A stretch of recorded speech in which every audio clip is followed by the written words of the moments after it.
कुमार और नरेंद्र मोदी की जोड़ी बिहार में अगले 5 साल प्रभाव डाल पाएगी महाराज? अरे भाई 20 साल से क्या प्रभाव डाला है बता दो, उसके बाद 5 साल की बात। हम चाहते हैं कि गाय को पशु के रूप में नहीं, माता के रूप में देखना शुरू किया जाए। सरकार से कोई उम्मीद है कि नहीं? लगता है कि कुछ भाई सरकार से उम्मीद होती तो हमको गौ विधानसभा बनानी पड़ती। भाई हमने तो सब पार्टियों के पास जाकर के पूछ लिया, कोई नहीं बोलने के लिए तैयार है गाय के बारे में। आप सनातन के विरुद्ध कानून पे कानून बनाते चले जाओ।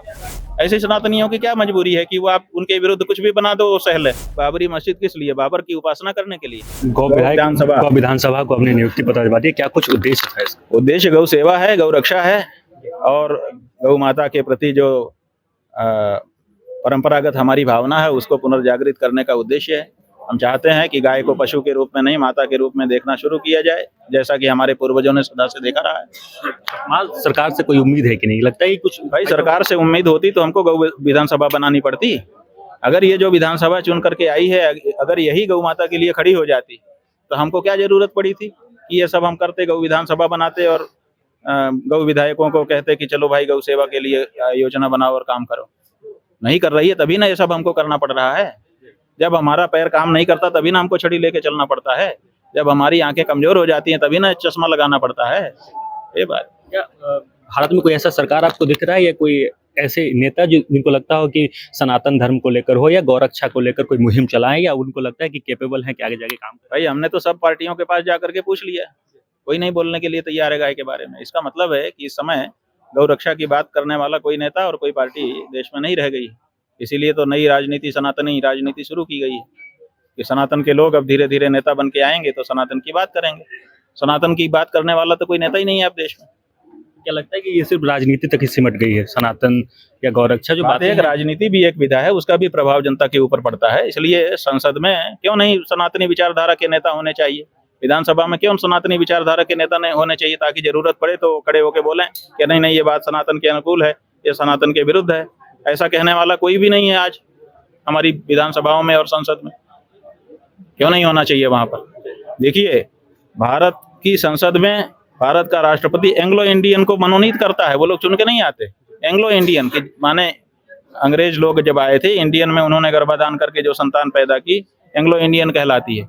उनको मनोनीत करके भेजा जाता है कि आप आइए, बैठिए, कुछ कहिए अगर जरूरत पड़े तो। और सनातनी का देश, करोड़ों सनातनी यहाँ रहते हैं, सनातनी की बात करने के लिए कोई संसद में है ही नहीं है। आप सनातन के विरुद्ध कानून पे कानून बनाते चले जाओ, मनमाना करते जाओ और सनातन के लोग सब सहने के लिए तैयार रहे। क्यों? ऐसी सनातनियों की क्या मजबूरी है कि वो आप उनके विरुद्ध कुछ भी बना दो, वो सहले?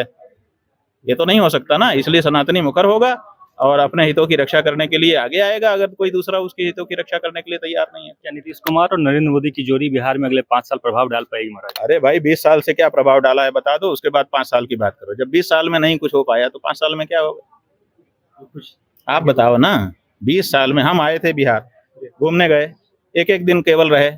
एक दिन का मतलब आते जाते थोड़ा दिन रहता है, बाकी तो खाने पीने और सोने में निकल जाता है। तो हम थोड़ी देर लोगों के बीच में रहे। लोगों ने कहाँ बताया कि हमारे यहाँ तो खुलेआम गौ माता की हत्या हो रही है, हमारे तो बॉर्डर पर जो है लगातार गायें जा रही हैं। हमारे साथ के एक व्यक्ति जब जा रहे थे गाड़ी से और वहां पर गाय को पकड़ करके लोग ले जा रहे थे, तो उन्होंने गाड़ी रोक दिया और उनको धमकाना चाहा। तब तक तो घेर लिया उनको, मारने के लिए, जान लेने के लिए तैयार हो गए लोग। ये परिस्थिति क्यों है बिहार में? 20 साल के राज के बाद भी क्यों है? बताएं, नहीं बता पाएंगे। तो ऐसी परिस्थिति में आखिर हम कब तक चुप रहेंगे और कब तक जो है मनमानापन सहेंगे? इसलिए सनातनी जनता की जो भावना है उसको उठाने के लिए सनातन समाज से नेतृत्व आगे आना चाहिए। सनातनी लोगों को अपना नेतृत्व संभालना चाहिए और सनातन की बात करनी चाहिए। एक आखिरी सवाल स्वामी जी, बाबरी मस्जिद को लेकर भी अब लगातार चर्चाएं होने लगी कि बाबरी मस्जिद बननी चाहिए। बंगाल से ये मांगे उठ रही है, कितना हद तक इसको आप सही मान? बात यह है कि बाबरी मस्जिद किस लिए? बाबर की उपासना करने के लिए। बाबर की उपासना तो मुसलमान करता नहीं है, मुसलमान तो खुदा की उपासना करता है। खुदा मस्जिद बना रही हैं, बाबर की मस्जिद बनाने चले हैं। बाबर एक आक्रांता था, उसकी जितनी स्तुति करोगे उतना ही तुम्हारा खुदा तुमसे नाराज होगा। उसकी मस्जिद को आप बाबर के नाम से जोड़ करके, आक्रांता के नाम से जोड़ करके खुदा को प्रसन्न कर रहे हो। और दूसरी बात हमारा ये कहना है कि अगर बाबर के नाम की मस्जिद आपको बनानी है और आप बहुत अपने पूर्वज बाबर के से प्रेम करते हो, तो जहाँ जहाँ आपका राज कायम हो गया है, जैसे पाकिस्तान में हो गया है वहाँ बना लो, आपका अफगानिस्तान में हो गया वहाँ बना लो, हम कहते हैं सरजाह में बना लो, दुबई में बना लो, हम कहते हैं कि आपके सऊदी अरब में बना लो, जहाँ आपका खाने काबा है वहीं बाबरी मस्जिद बना लो। वहीं जाओ, वहाँ खाने काबा के में भी तवाफ करो और वहीं पे बाबरी मस्जिद में बाबर की भी याद कर लो, बड़ा आनंद हो जाएगा। है ताकत केवल भारत में तुमको बाबर, क्योंकि भारत बाबर ने हमको हमारे दिल में खंजर चुभोया, हमको चोट पहुंचाई, तो बाबर का नाम लेकर के हमको पीड़ा देना है तुमको और हमारे साथ रहना भी है। नहीं, ये बताओ कि मुसलमान भारत का क्या चाहता है कि हिंदुओं को जिससे पीड़ा होती है वही आचरण करेगा? बाबर ने किया, समय बीत गया, बाबर के नाम पे अगर अब कोई करना चाहेगा हम नहीं स्वीकार करेंगे। इसलिए ये टैक्टिस छोड़ दें मुसलमान भारत के कि बाबर के नाम से हमको चोट पहुंचाना, हमको हमारे दिल को दुखाना छोड़ें, और अगर वो दुखाना चाहते हैं तो फिर जो भाईचारा और एकता की बात करते हैं वो नहीं बन पाएगी।